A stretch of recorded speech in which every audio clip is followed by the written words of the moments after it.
The Red Cross is helping a homeowner tonight after a fire destroyed her home. Firefighters were called to the 2200 block of Light Street about 3 this morning. When they arrived, they found flames shooting through the roof of the home.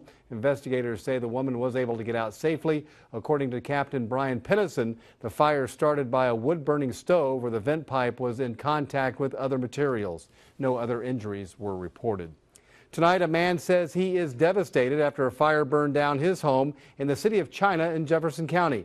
KFDM's Jessica Crawford is live at the Beaumont Fire Department headquarters with more on this story. Jessica? Greg, investigators in the building behind me spend a lot of time looking into fires that start in kitchens. Well, 74-year-old John Rooney says that he left some food cooking on the stove, and that food caused a fire that destroyed his home. Doing it, opened the roof up, that wind just fueled it. 74-year-old John Rooney is left picking up the pieces after fire destroyed his home. A home that he says doesn't have fire insurance. Oh yeah, I just moved in here in September. Downsizing. I lost my wife in 2010 and lived in Pinewood, had a big house there. First that tragedy, then this one. Rooney had big plans for the home on the 200 block of Main in China. Like the house, nice house, well built, getting ready to get some remodeling done, but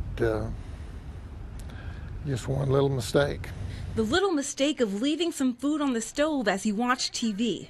Rooney says his dog was acting strange, and that's when he followed it to the kitchen and saw fire. Rooney then ran next door to ask his neighbor, Bobby Brown, to call 911. Several fire departments showed up to put out the fire as the wind made it worse. Oh, yeah.